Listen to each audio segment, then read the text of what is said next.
The taxi pulled up. Mama Ejima stepped out. Then came the first suitcase. Then the second. Then the third. Then the fourth. Ochanya counted 6 bags total. 6.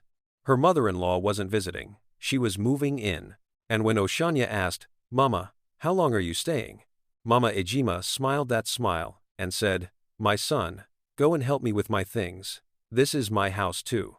That was 6 months ago. And Mama Ejima was still there, still eating their food, still giving orders, still sleeping in their bedroom. But what Mama Ejima didn't know was that Ochanya had a plan. And when the truth came out, the entire village couldn't stop laughing. But let me start from the beginning. 3 weeks before that taxi arrived, Ochanya's life was sweet, like honey. Her small hair salon business was growing. Every evening, she and Idakwo would sit on their veranda, sharing roasted groundnuts and talking about their dreams. They had been married 2 years, and their small 2-bedroom flat was their paradise. The bedroom was painted blue like the sky. The sitting room had a new sofa that still smelled of the shop. Everything was perfect. Then Idakwo's phone rang. "Mama wants to visit," he said, his face bright with joy. "Just for 1 week." 1 week. Ochanya smiled and nodded. She was a good wife, a respectful daughter-in-law. She began cleaning, cooking, preparing. She bought the best rice, the freshest fish, the ripest tomatoes. She wanted Mama Ejima to be comfortable. The morning Mama Ejima arrived, Ochanya wore her best Ankara dress. She had plaited her hair the night before. She wanted to make a good impression, even though they had met several times before. But something felt different this time. The taxi horn blared outside their gate. Idakwo rushed out like a child on Christmas morning. "Mama, welcome." Ochanya followed, smiling, ready to kneel in proper greeting. But her smile froze when she saw the luggage. 1 suitcase would have been normal. 2, understandable. But 6? 6 large bags, stuffed so full the zippers strained against the fabric? "Idakwo, my son." Mama Ejima's voice boomed across the compound. She was a large woman, wrapped in expensive George fabric that shimmered in the sunlight. Gold earrings dangled from her ears. Her perfume arrived before she did, strong enough to announce her presence to the entire street. "Mama, welcome. Let me help with your bags," Idakwo said, already sweating as he lifted the first suitcase. It barely moved. "Mama, what did you pack? Cement blocks?" Mama Ejima laughed, a sound like pots clattering. "A woman must travel with her things. You young people, you don't understand. Ochanya, come and greet me properly." Ochanya knelt, her knees touching the dusty ground. "Good morning, Mama. You are welcome." Mama Ejima barely glanced at her. Yes, stand up, go inside and prepare my room. I'm tired from the journey. And I need hot water for bathing. Make sure it's very hot, not that lukewarm nonsense." "Yes, Mama," Ochanya said, her smile still fixed on her face like a mask. Inside the house, Ochanya headed toward the guest room. It was small but clean. She had already changed the sheets that morning, put fresh flowers in a vase. "Not that room," Mama Ejima's voice cut through the air like a knife. "That room is too small. I will sleep in the master bedroom. I am not a guest, I am family." Ochanya turned slowly. "But Mama, that's our room." And Mama Ejima settled onto the new sofa, her weight making it creak. "You and Idakwo are young. You can manage in the small room, or on the sofa. I need space. My bones are old. I cannot be cramped like sardine in tin." Ochanya looked at Idakwo. Surely he would say something. Surely he would explain to his mother that this was their home, their bedroom, their space. Idakwo avoided her eyes. "Mama, are you hungry? Let me bring your bags inside first." And just like that, the decision was made. By bedtime, Ochanya realized this wasn't a visit. This was a hostile takeover. Chapter 2. The nightmare begins. Week 1 became week 2. Week 2 became month 1. Month 1 became 3 months. And Mama Ejima showed no signs of leaving. Every morning started the same way. Ochanya would wake up on the 2-seater sofa, her neck bent at an angle that sent pain shooting down her spine. Idakwo slept on the floor beside her, using cushions as a mattress. Through the thin wall, they could hear Mama Ejima's snores rumbling from the master bedroom like distant thunder. How long will this continue? Ochanya whispered one morning, her voice barely audible. Idakwo sighed. Just be patient. You know how mothers are. She'll leave when she's ready. But Mama Ejima was never ready. By 7 in the morning, Mama would emerge from the bedroom like a queen from her palace, wrapper tied high, face glistening with expensive cream. Ochanya, where is my tea? And don't forget, I like 3 spoons of sugar, not 2, 3. Yesterday's tea tasted like medicine. Ochanya would rush to the kitchen, her body aching from another night on the sofa. She would prepare the tea exactly as Mama liked it. Strong, sweet, with peak milk, not that cheap Dano. Breakfast was always an event. Ochanya would make yam and egg sauce, or akara and pap, or jollof rice, if she had woken early enough. Mama Ejima would sit at the table, inspecting each dish like a food critic. This yam is too soft. Did you boil it or drown it? Mama would say, even as she ate 3 large pieces. The akara is too peppery. Are you trying to kill me? This pap is too thick. Didn't your mother teach you how to cook? Every comment was a tiny knife, cutting away at Ochanya's patience. But she would smile and nod and say, sorry, Mama. I'll do better tomorrow. The worst part was the food distribution. Mama Ejima had a special talent for eating all the best parts. If Ochanya cooked chicken stew, Mama would pick out all the chicken pieces, leaving only the gravy for everyone else. If there was fried fish, Mama would eat the biggest one and leave the tiny ones that were mostly bones. Idakwo, bring me that piece of meat. Yes. That one. The big one. You know your mother needs strength. I'm not young like you people, Mama would say, her fork already spearing the best portion, and Idakwo would obey, every single time. One evening, Ochanya's mother called. My daughter, how are you? You sound tired. Before Ochanya could answer, Mama Ejima snatched the phone from her hand. Mama Ochanya, yes, your daughter is fine. She's just learning how to manage a home properly. You know these young girls, they think marriage is easy. No, don't worry, I'm here to teach her. She's lucky to have me. Okay, greet your husband. Bye-bye. She ended the call and handed the phone back to Ochanya with a satisfied smile. You can call her back later. Now go and wash those plates. They've been sitting in the sink for 30 minutes. What will the neighbors think? By month 2, Mama Ejima had taken full control of the house. She invited her friends over every Thursday for a wambe, without asking Ochanya. 5 or 6 women would arrive, dressed in their finest ankara, ready to eat and gossip. And who had to cook? Ochanya. Make pounded yam, Mama would order, and agusi soup, with plenty of meat. My friends must not think my son is poor. Use the money in that drawer. The money in the drawer was Ochanya's business savings. Money she had worked hard to accumulate from her salon. But Mama Ejima treated it like it was community property. Mama, that's my business money, Ochanya protested once, her voice shaking. Mama Ejima's eyes went cold. Your business money? Everything in this house belongs to my son. And what belongs to my son belongs to me. Or are you saying I'm a stranger in my own son's house? Idakwo, who was sitting right there, said nothing. He picked up his phone and pretended to be busy. That night, Ochanya cried quietly on the sofa. Her back hurt, her pride hurt, her heart hurt. She had tried to be patient, she had tried to be respectful, but there was only so much a person could take. The breaking point came in month 3. Ochanya returned from the salon one evening to find Mama Ejima rearranging her bedroom furniture. Not the master bedroom, the guest room where Ochanya had stored her personal things. Mama, what are you doing? I'm looking for that gold necklace, Mama said casually, not even looking up. The one you wore to church last month. I want to borrow it. Borrow it? Mama, that was a gift from my late grandmother. It's very precious to me. And I will return it. Don't you trust me? Or is this how you treat your elders? By month 3, Ochanya wasn't just tired, she was planning. Chapter 3, The Breaking Point. Month 4 arrived with the rainy season. The sky was gray, matching Ochanya's mood perfectly. Her salon was suffering because she had no time to focus on it anymore.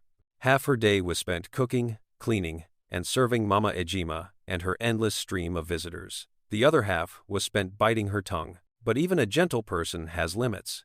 It was a Tuesday afternoon when Ochanya discovered what Mama Ejima had done. She had gone to her old jewelry box, the carved wooden one her grandmother had given her before she died. Inside was supposed to be her gold necklace, her small gold earrings, and the silver bracelet her father had bought for her secondary school graduation. The box was empty. Ochanya's hands trembled as she opened every drawer, searched every corner, hoping she had moved them and forgotten. But deep down, she knew. She knew exactly what had happened. She found Mama Ejima in the sitting room, fanning herself and watching a Nollywood movie at full volume. "Mama." Ochanya's voice was quiet but firm. "Where is my jewelry?" Mama Ejima didn't even turn away from the television. "What jewelry?" "My grandmother's gold necklace, my earrings, my bracelet. They were in my box. Now, they're gone." "Oh, those small things?" Mama waved her hand dismissively. "I borrowed them." "Borrowed them? To go where?" "To wear, of course. What else does one do with jewelry? You young girls. You keep gold locked in boxes like it's going to grow. Jewelry is meant to be worn and admired." Ochanya's heart pounded in her chest. "Mama, where is the jewelry now?" Finally, Mama Ejima turned to look at her, irritation flashing across her face. "Why are you interrogating me like a police officer? I am your mother-in-law. Do you know what that means? It means what is yours is mine. If I want to borrow something from my son's house, I don't need permission from you. That jewelry was a gift from my dead grandmother." Ochanya's voice rose, surprising even herself. "You had no right to take it without asking."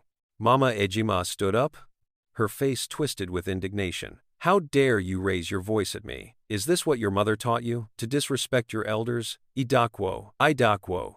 Idakwo rushed in from the bedroom, his face already showing fear. "Mama, what happened? Your wife is insulting me, her mother-in-law, because of ordinary jewelry. Tell her that everything in this house belongs to you, and therefore belongs to me." Ochanya turned to her husband, her eyes pleading. Surely now he would stand up for her. Surely now he would see how wrong this was. Idakwo looked at his wife, then at his mother, then back at his wife.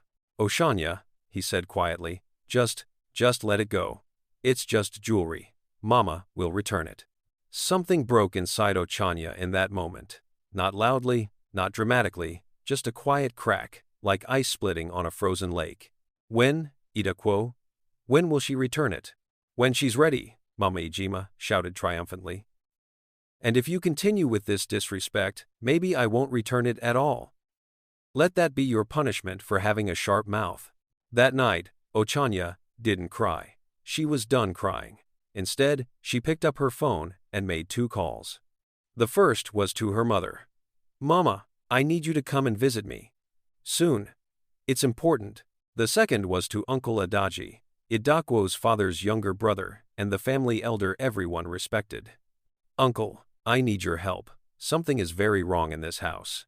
Uncle Adaji was a retired schoolteacher, a man known for his wisdom and his inability to tolerate nonsense. "My daughter, I have been hearing whispers. Tell me everything." And Ochanya did. She told him about the 6 months, the bedroom takeover, the disrespect, the money from her business, and finally, the missing jewelry. "Leave it to me," Uncle Adaji said, his voice serious. "I will start asking questions, and when I ask questions, I always find answers." Over the next 2 weeks, Uncle Adaji visited several times. Each visit seemed casual. He would greet Mama Ejima with a smile, accept her tea, chat about family news, but his eyes were always watching. His questions were always careful. "Sister Ejima, how is your place? When will you return to fix that small issue with your landlord?" Mama Ejima's smile would falter for just a second. "Oh, that matter is settled. I'm just enjoying time with my son." "Ah, good. And your daughter Ejima in London? She must be sending plenty money to help you?" Another flicker of discomfort. Yes, you know how it is abroad. Very busy." Uncle Adaji would nod and smile. But Ochanya noticed he was writing things down in a small notebook when Mama Ejima wasn't looking. One evening, Uncle Adaji pulled Ochanya aside. "My daughter, I have been investigating, and what I have found. We need to call a family meeting. This Sunday. Tell no one what it's about. Especially not Mama Ejima. What did you find, uncle? His face was grim. Let's just say your mother-in-law has been living a lie, and very soon, everyone will know the truth. What Uncle Adaji discovered would shock everyone, especially Idakwo. Chapter 5. Sweet Justice and Moral. Mama Ochanya didn't raise her voice. She didn't need to. Her presence alone commanded the room like a general entering a battlefield. She walked slowly, her wrapper swishing with each step, until she stood directly in front of Mama Ejima. So, Mama Ochanya said, her voice cold as Harmattan wind, "This is the woman who has been tormenting my daughter for 6 months." Mama Ejima shrank back. All her bluster, all her commanding presence, evaporated like morning mist. Mama Ochanya, we can discuss this. There's been a misunderstanding. Misunderstanding? Mama Ochanya's laugh was sharp enough to cut stone. You stole my late mother's jewelry. The last thing she gave my daughter before she died. You sold it like it was trash from the market. What misunderstanding is there? She turned to address the entire room, but her words were arrows aimed at Mama Ejima. I raised my daughter to be respectful, to honor her elders, to be patient and kind. But you saw her kindness and mistook it for stupidity. You saw her respect and thought it was weakness. You treated my daughter like a housemaid in her own home, while you played queen with stolen jewelry and gambling money. I was going to return everything, Mama Ejima protested weakly. With what money? Mama Ochanya snapped. The money you stole from her business? The rent money your own daughter sent that you gambled away? Tell me, Ejima, if respect was food, you would have starved by now.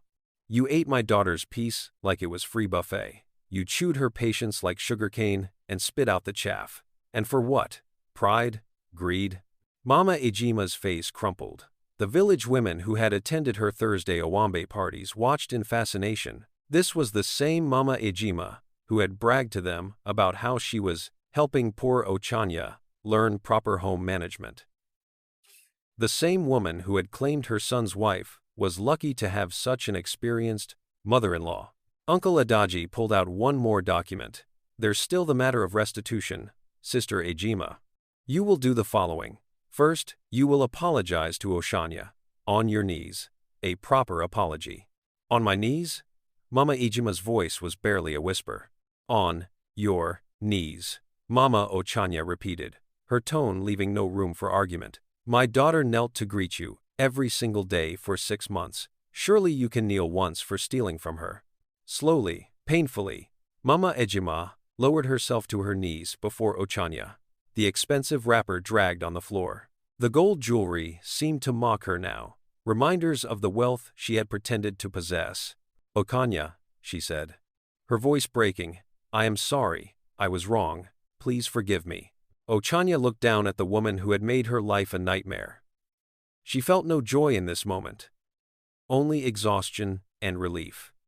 I forgive you, Mama. But forgiveness doesn't mean there are no consequences. Uncle Adaji continued. Second, you will return whatever money you still have. Third, you will publicly confess to the 3 pawn shops that you sold stolen property, so they can return the items to Ochanya if possible. Fourth, you will pack your bags, all 6 of them, and return to your daughter Ejima in London. We have already spoken to her. She's expecting you. But Ejima's place is small. She said she doesn't have space. Then you will learn to manage in small spaces, Mama Ochanya said sharply. Like you made my daughter and her husband manage on a sofa for 6 months. Your daughter has agreed to help you, but on the condition that you get proper help for your gambling problem. She has already found a counseling program for you. Mama Ejima nodded, tears streaming down her face. All her pride had drained away, leaving only a broken, desperate woman. And Idakwo, Uncle Adaji, turned to the young man who had been silent throughout, his face a mask of shame. You will attend 3 marriage counseling sessions with your wife. You will learn that your wife is not your enemy, and your mother is not always right. You will learn to be a husband, not a child. Yes, Uncle, Idakwo said quietly. He reached for Ochanya's hand. I'm sorry. I should have protected you. I should have stood up for you. I was a coward. Ochanya squeezed his hand. They would heal. It would take time, but they would heal. By evening, Mama Ejima's 6 suitcases were packed and waiting by the door. The taxi Uncle Adaji had arranged pulled up outside. The village women who had gathered to watch whispered among themselves. This story would be told for years. Mama Ochanya stayed for 1 week to reset the home, as she said. She cooked Ochanya's favorite meals. She and Ochanya cleaned the master bedroom together, washing away 6 months of occupation. She gave Idakwo several stern lectures about being a man instead of a boy. By the end of the week, peace had returned to the small flat. Ochanya and Idakwo slept in their own bed for the first time in 6 months. Her back pain gradually faded. Her salon business began to recover as she poured her energy back into it. And so, the village learned. Respect is not demanded, it is earned. A house built on manipulation will crumble under the weight of truth. Mama Ejima came with 6 suitcases full of entitlement, but left with only 1 bag full of shame. Because in the end, the mother-in-law who refused to leave learned the hardest lesson. Overstaying your welcome doesn't make you wanted, it makes you unwanted. And Ochanya? She learned that patience has its limits, but truth has no expiration date. 3 months later, Ochanya stood in her bedroom, folding clothes. Idakwo walked in, holding his phone. Mama just called from London, he said carefully, watching his wife's face. She says she's doing better. The counseling is helping. She wants to apologize again. Ochanya nodded. That's good. I'm glad she's getting help. She also said, Idakwo hesitated. She asked if she could visit next Christmas, just for 3 days. She promises to stay in a hotel. Ochanya smiled, a real smile this time. We'll see. Let's take it 1 day at a time. As they stood there together in their reclaimed bedroom, Idakwo suddenly laughed. You know what? Mama forgot something when she left. Ochanya looked up. What? To say thank you for the 6 months free accommodation. And for the first time in what felt like forever, they both laughed until they cried.